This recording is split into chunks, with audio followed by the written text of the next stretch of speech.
It's another beautiful day for baseball in Los Angeles. And baseball podcast. Josh Schaefer and Blake Harris Cover everything Dodgers right here on Inside the Ravine.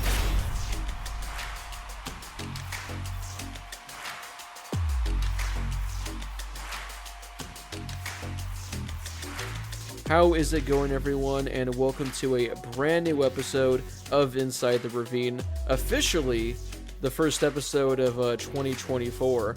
I'm your host, Blake Harris. Now joining me, my co-host, Josh Schaefer, and the reason that this is the first episode of 2024 is because Josh over here has, I think, probably spent more days in the country of Canada than the country of, America since the new year began. The dude literally traveled all over Canada in what looked like the coldest trip I have ever seen. And that's not even like the highlight of his hockey, reel that he's done over the last month or so, but we'll get to that. But before that, Josh, welcome back to the States. It's great to have you. Two questions. What's it like being in weather that is about 60 degrees warmer than it was in Canada when you were there? And two, have you been able to make do without having Tim Hortons down the street every day of your life? Yeah, well, first and foremost, thanks, Blake. It's great to be back and happy to be back in the States. In some cases it might be 60 degrees warmer here in California. In some cases it might be even more than that because our trip started it was in San Jose, and then we flew from San Jose to Calgary, where it was minus 35 one day. So that was fun. Bought myself a nice puffy jacket before we went. And I was out in that minus 35 for a couple seconds getting off the bus. And I was like, you know what? This is not half bad. And then was out there for like another 45 seconds and thought, my God, I will die. Because you don't feel the cold like through the clothes. It's anything that's exposed. Like you feel the little hairs in your nose freeze. Like you feel like if you blink, you feel like a little bit of moisture from your eye like freeze. Like it is pretty crazy. My broadcast partner was getting like ice in his beard. Like it's pretty crazy how quickly it happened. So that was fun. We had a good time there. And then after that, we went to Vancouver, where we even had a couple of days off in Vancouver before we drove out to Abbotsford, where the Canucks affiliate is. And Vancouver's great. Unbelievable town. I see why Ryan Reynolds likes it so much. So Van City Reynolds, good for him. Good for Canada to have that place. And Vancouver is awesome. Highly recommend. I even threw this out there that if the MLB were to add another team in Canada, I think that it should 100% be in Vancouver. Vancouver's a great place. And then in regards to Timmy's, Blake, people are always like, oh, Tim Hortons is Canadian Starbucks or it's Canadian Dunkin' Donuts. Tim Hortons is like the American traffic light. Like it is every block. It is literally on every single block. So I'm not going to sit here and tell you that Tim Hortons is God's gift to planet Earth. It is certainly God's gift to Canada and our friends from the North because it is good. What is crazy though is that it's solid. It's nothing incredible, but it's solid and it's like dirt cheap. Because when you're in Canada and then you see what the conversion rate is, I just looked at my credit card statement from the last day I was there. And I can tell you right now, I got a breakfast farmer's wrap. I got a box of Timbits and I got a medium coffee for like $5 US. That you cannot, the day before I left, I went to Dairy Queen and got a Blizzard for $8. And I got all that for $5 Canadian or $5 US. So it's pretty crazy how it works out. But yeah, Canada, great place. Had a great time. But 11 days, and that means no podcast for a little while. Yeah, they do things better in Canada. I mean, top to bottom, Canada's the place to be. But yeah, Josh, if you follow him on Twitter or anywhere, you were knowing that this dude was all over the country. And yeah, it looked cold because I watched some of those videos, Josh, and it looked unbearable. I become dramatic when it's like in the 30s. So I can't even imagine anything worse than Vancouver that. wasn't that bad. So Vancouver was cold, but the thing about Vancouver is it's also very damp and like wet in Vancouver. And they mostly get the rain, not snow. Calgary, there was no snow. It was too cold to snow in Calgary. It's because it was well below zero. But Vancouver, the last day we were there, got like one of their worst snowstorms in like years. So there was snow in Vancouver the last day, and it was like the slushy stuff. So that was not very much fun. But before that, it was great. Yeah, I would not do well. So I'm glad you were able to make it back in one piece. So that's actually not the again biggest piece of hockey news. The last time we recorded, Josh, I said this before we came on and did the show, was about a month ago. It was right after Yamamoto signed with the Dodgers, before he had his press conference. I think this was like the day after. But that was a really tough time to record because you were in Arizona at the time. We had talked about it in the days prior. If Yamamoto for some reason signs with the Dodgers, we got to do an emergency podcast. We couldn't do an emergency podcast the night he signed. We had to do it the next morning, but we had a very limited time frame because there's nothing really more important, Josh, than the Dodgers signing the biggest free agent, pitcher of all time. There's nothing bigger than that. But you managed to find the one thing that actually did slightly edge it out in a way, because you had to fly back immediately to Los Angeles because you got to call an LA Kings game on TV. And I know this seems weird talking about this because this happened a month ago, but that's what happens when you're on the road nonstop, being a play-by-play for a hockey team. So quick thing. Also, when we recorded the episode, I didn't even want to mention it because I didn't know if that was like a download thing. So on the episode, I didn't even talk about it. I don't even think you mentioned it. I think you said you were going back to Los Angeles, so we didn't even talk about that. But quickly, first off, congrats. Us little people now that, got to grow up with you and listen to your beautiful voice now. We're not worthy, but two, just overall, again, I guess a quick 60-second Spark Notes version about what the experience was like calling a game for a professional hockey team on, television. Yeah, well, I had done it before on radio a bunch of times, which was always awesome because I grew up a Kings fan, obviously. And then getting a chance to work here has been great as well, and getting to do all those games was a dream come true. But was in Arizona with family. We had just helped a friend of ours move into a new apartment. I had put down the very last box, and my phone rang, and it was the Kings, and they needed to fly me back out to LA. So flew out to LA. Their broadcaster was under the weather, so filled in, did the game on TV, and it was really cool because the producer for the Kings telecasts is the dad of a friend of mine from high school. So had never worked with him before, but knew him before. And then, getting to be a part of the broadcast that I grew up watching for the last 25 years was really cool. And it also helped that the Kings won, and it was a great game in front of a packed crowd at Crypto.com Arena. So awesome to just play a small part in that and get to do the game on TV. And maybe they'll let me do it again sometime. And a fun part of the story, if I remember my timeline correctly, you also, when you flew back, you were on the same flight as a former Dodger. But we'll keep that as on the same flight.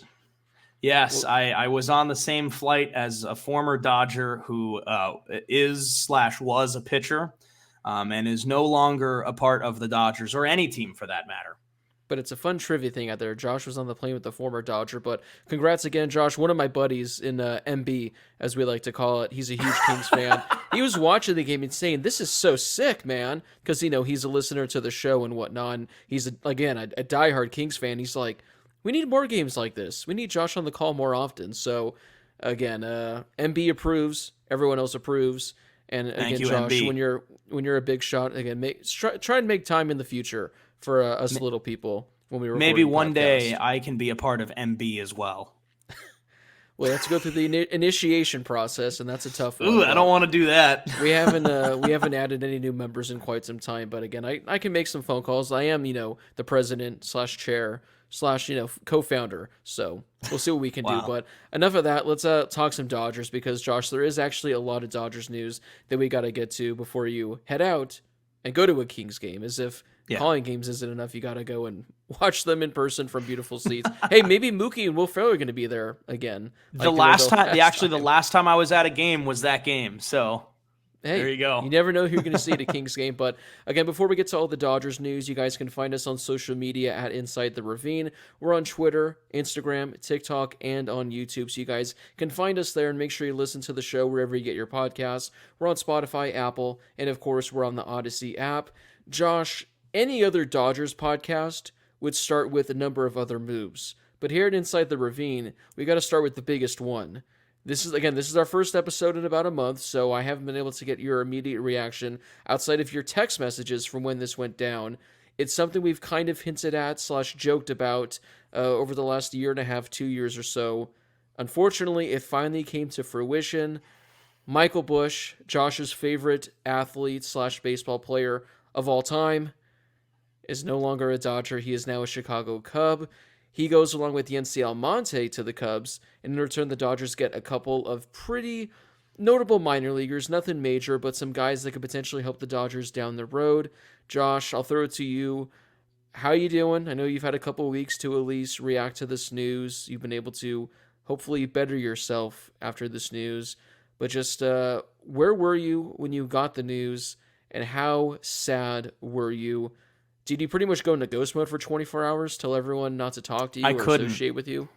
Unfortunately, I couldn't because I was in Calgary, Alberta, where it was minus 35. But when I saw the trade go through, I thought, you know what? I might just wander out into the cold and see what happens, because I was disappointed. Obviously, Michael Busch was a player that I was hoping would get a legitimate crack with the Dodgers. But the fact of the matter is that he never really got that opportunity.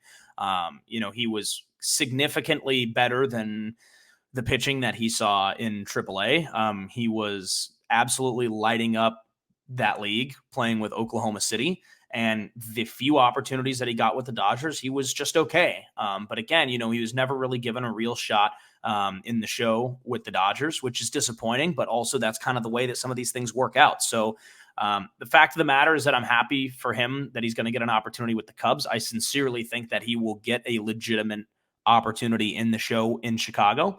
And Yency Almonte obviously had his ups and downs with the Dodgers. His ups were very, very high.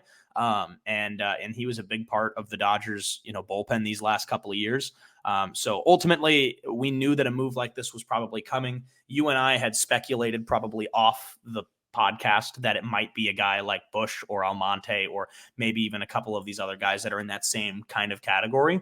But ultimately, with the way that they've made signings this offseason and have done so in a really big way, they needed to create some space on that 40-man roster. And, unfortunately for guys like Yency Almonte, Yency, I think, is one that I'm a little bit more surprised about than Michael Busch. But Busch was a guy that just never really got that opportunity, never really made the cut. And now they needed to create space. So he was on the chopping block first. And in regards to their return, the Dodgers' return is not bad, but certainly I think this is a move that is more catered to the guys that they have already brought in and needed to create space, not the players that you would be getting in return for, your top prospect, Michael Busch, and a solid bullpen piece in Yency Almonte. Yeah, I tweeted it after it happened, pretty much saying this is like the rare instance where a guy getting traded he's probably thrilled and excited just because Michael Busch, he did all he could in the minors. There was really nothing else he could do. He didn't have a spot with the Dodgers. We talked about how he would probably be starting the season in AAA, and that just wasn't fair to him. Again, the haul the Dodgers got in return, and I think is going to turn out to be pretty good. It does suck a little that the Dodgers, I feel like, maybe didn't get the best package they could have gotten for Michael Busch at the end of the day, when for years now we've kind of known there's probably not going to be a spot for this guy. They should have traded him when his value was at the absolute highest. They probably could have gotten some MLB-ready talent, but they needed to crunch some spots on the 40-man roster. Like you said, it sucks to see Yency Almonte go, especially I think this offseason they signed him to a contract or something like that, so that was a little surprising. But yeah, hopefully he's able to go there, be an everyday guy for the Cubs. I think, from what I've read, they're expecting him to be like their everyday first baseman or something like that, so hopefully he goes over there, he mashes, and the Dodgers, say, well, we did all we could. But the return, Josh, a quick thing on this. So I guess the headliner they get is Jackson Ferris.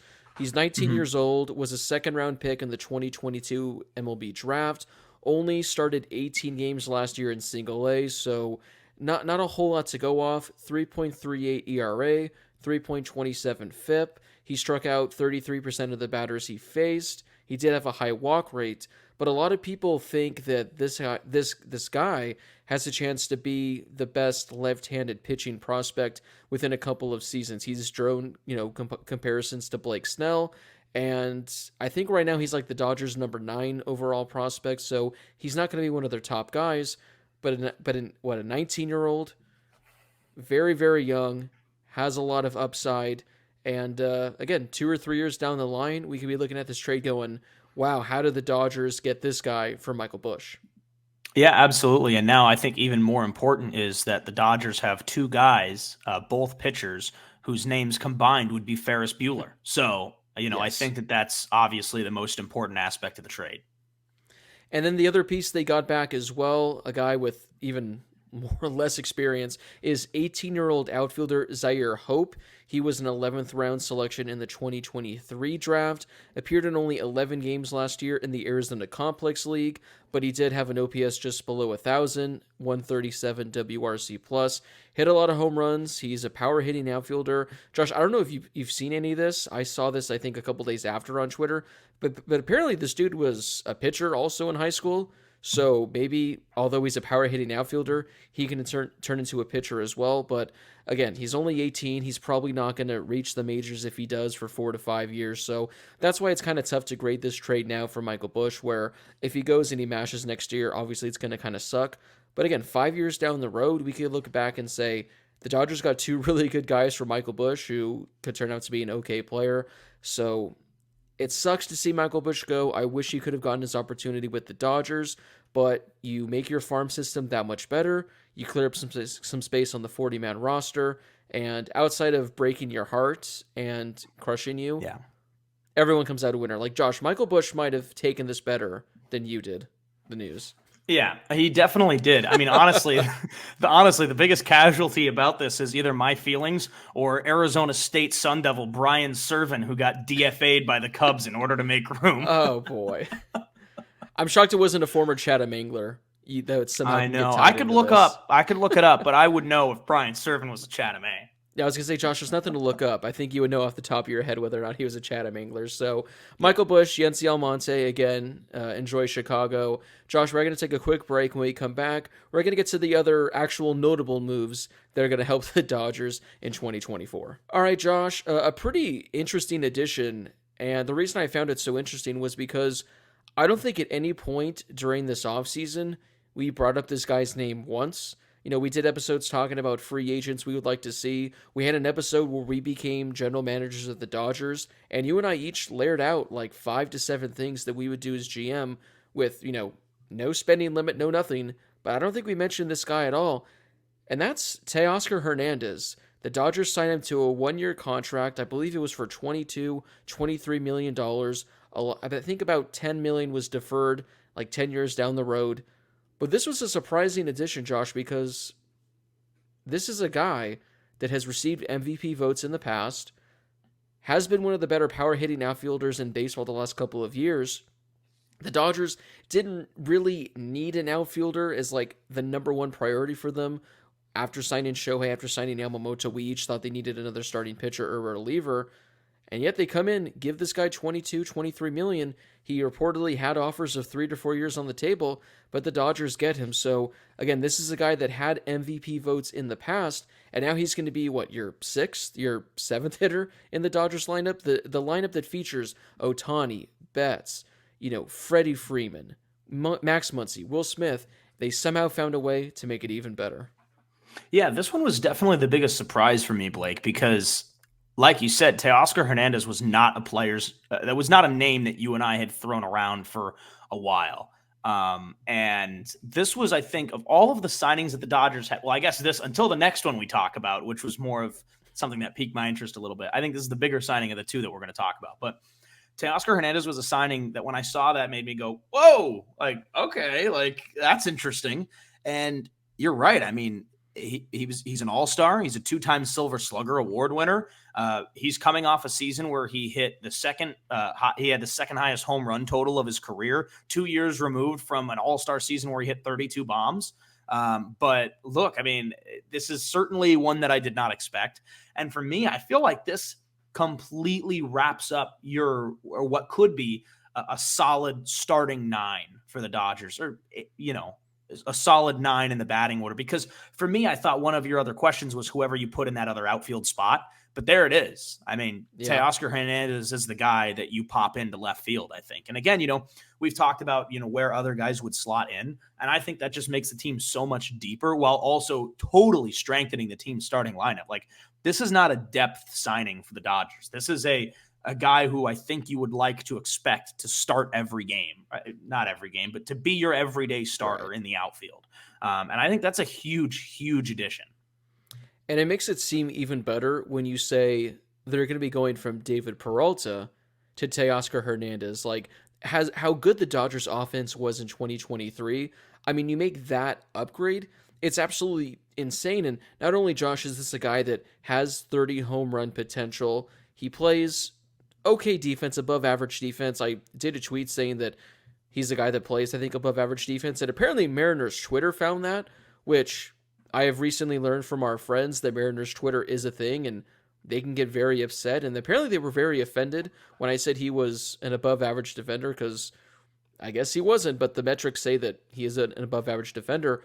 But my biggest takeaway is the fact that he absolutely mashes left-handed pitching, which is something the Dodgers desperately needed from someone in their lineup, because if you're a Dodgers fan and you've watched this team the last 5 to 6 years, you would know one thing: unless it's David Freese, nobody is hitting left-handed pitching. So that's where Teoscar Hernandez comes in. In 2020, Josh, he had 275, 935 OPS, 145 WRC plus against lefties. In 2021, I did double take when I saw these stats.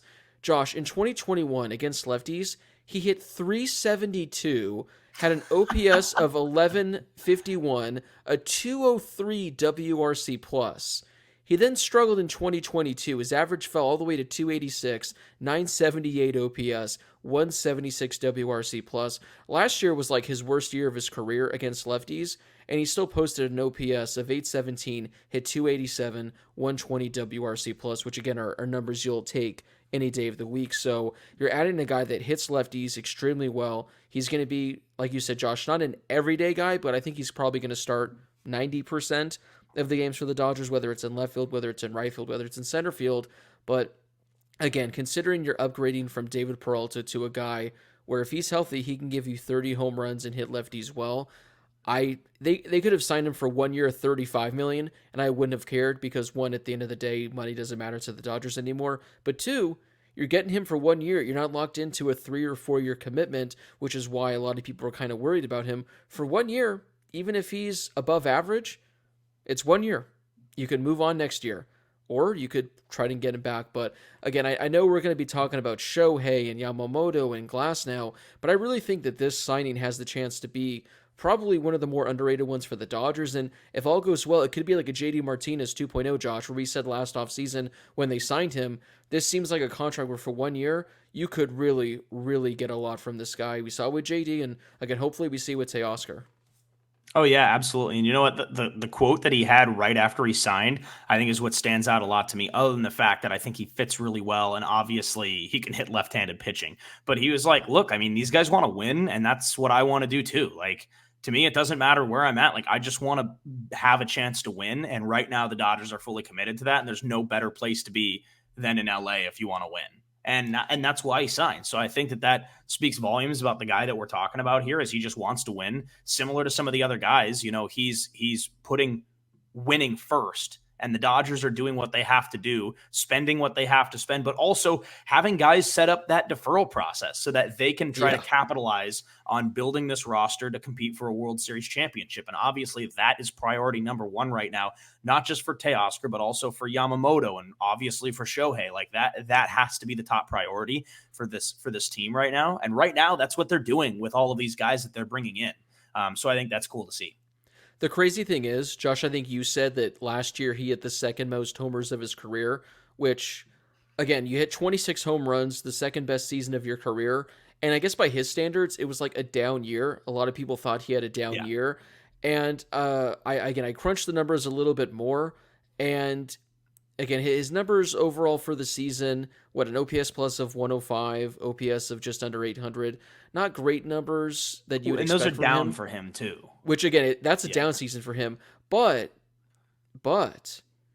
he really, really sucked at home last year at Seattle, which when talking to our Mariners buddies, they said that a lot of free agents don't like coming to Seattle because that park with the marine layer is a really difficult place to hit at. And again, it's not a coincidence that he went from Toronto, where he was an all-star caliber player, MVP votes, to Seattle, where he's still putting up solid numbers, but they were taking a dip. Josh, last year, if you take his road numbers, Teoscar Hernandez hit 295, OPS of 830, a 126 WRC plus.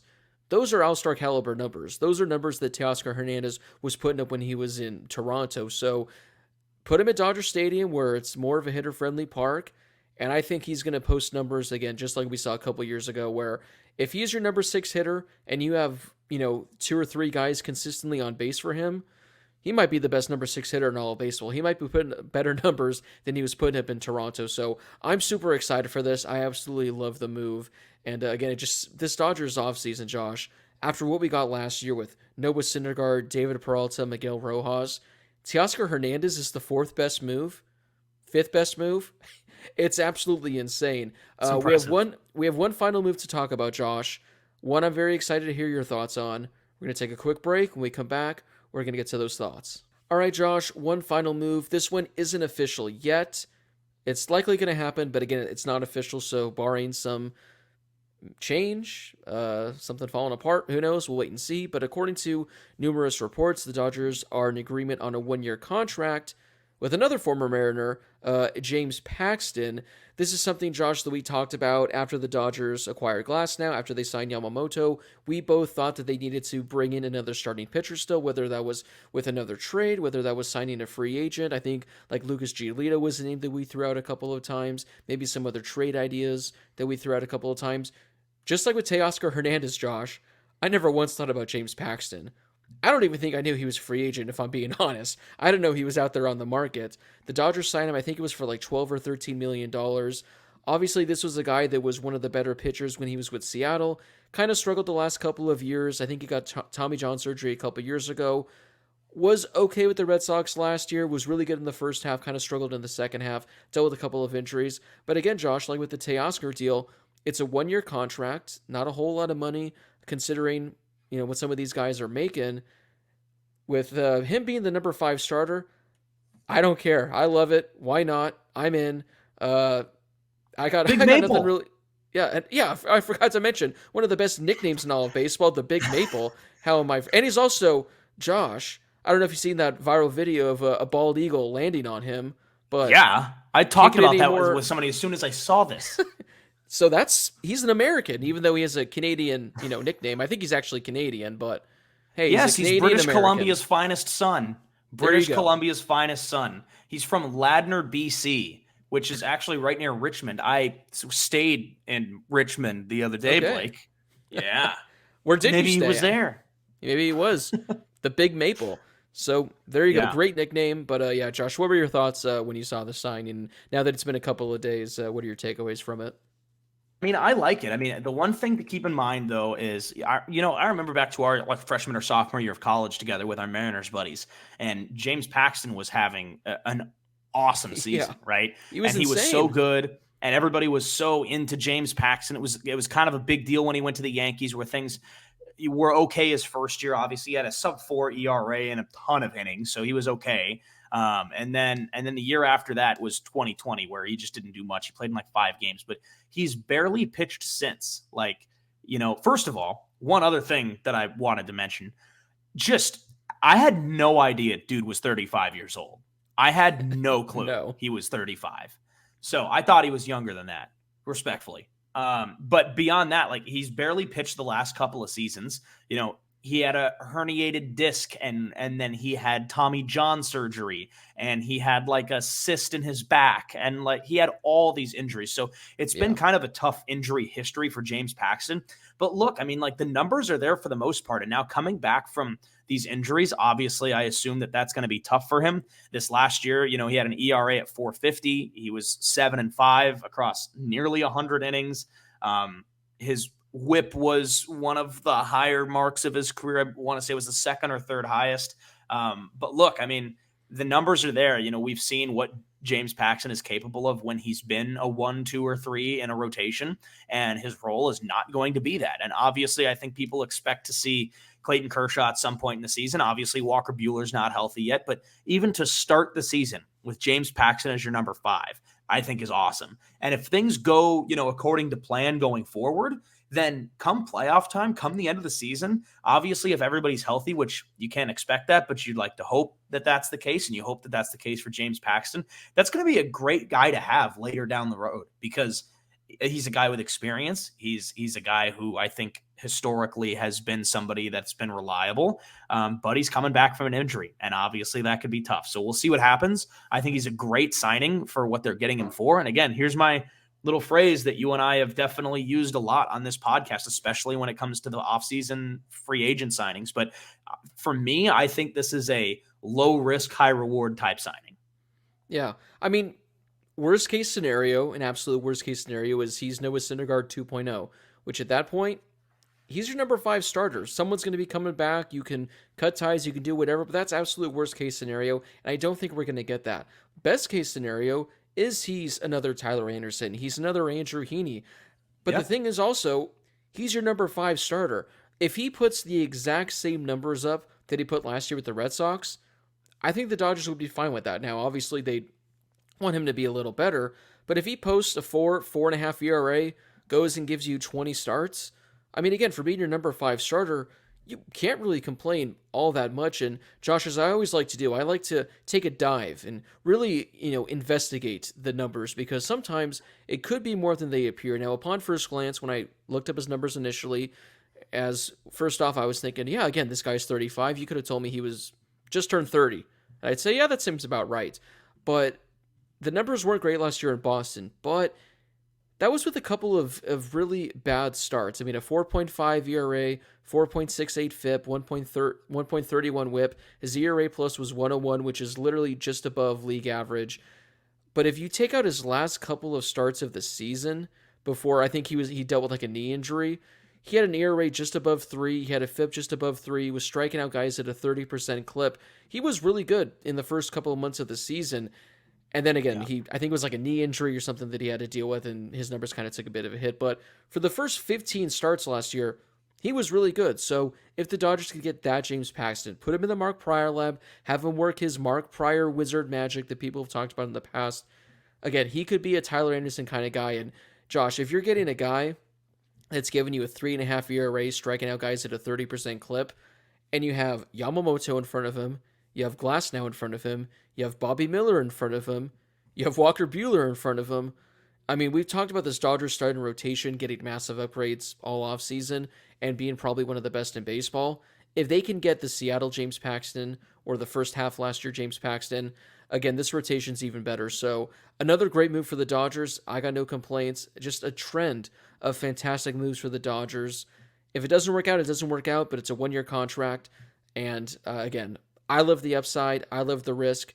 And if Kershaw comes back, Josh, in July, August, whatever, Paxton's your number 6 starter, or you could put him in the bullpen as a lefty reliever. So I love it for the Dodgers. I love all the moves. Give me more of these great moves. But it looks like the offense is fully set. It looks like the starting rotation is set. They might add another reliever. But Josh, it looks like this might wrap up the Dodgers offseason as a whole. So before we head out for the week, any final parting words on the Paxton signing, the Teoscar signing, the signings as a whole, the Dodgers offseason as a whole? What's on your mind with this team?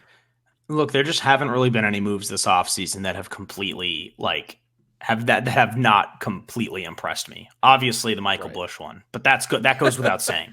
But look, I mean, like that move, that the other moves don't happen, or that move has to happen for the Dodgers, right? And it has to happen for Michael Busch. But all of these, like, there has not, there have been some signings in the past where I'm like, all right, like, we'll see how this works out. Honestly, like maybe Andrew Friedman's just on my good side right now after the first 2 big signings that he made. But realistically, like right now, I've been pretty thrilled with what the Dodgers have done this offseason.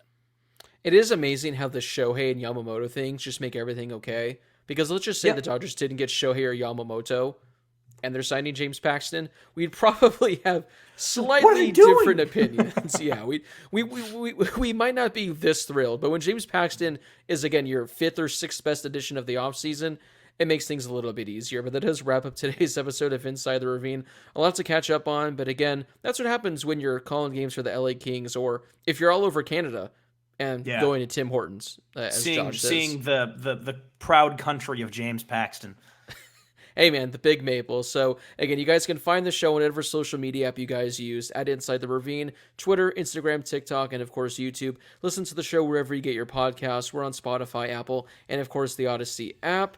For Josh Schaefer, this has been Blake Harris. Thank you guys so much for listening. We do appreciate it as always. Josh is off to an LA Kings game. I'm probably going to continue binge watching The Sopranos with my girlfriend because I am on first watch, and the show has been phenomenal. We are on our season 3 finale tonight. And also, one final thing, Josh, did you catch the Bachelor season premiere the other night? I did not. I did not watch that. I'm sorry. Once you left Arizona, you stopped watching? No, I watched it during COVID, and after that, it kind of just slipped away from me. Well, get going because it's fantastic. I can't get together with the boys and drink wine and watch anymore. Oh yeah, maybe not one of our best moments, but again, that's Josh Schaefer. I'm Blake Harris. Thank you guys so much for listening, and as always, we hope you enjoy the rest of your week wherever you may be.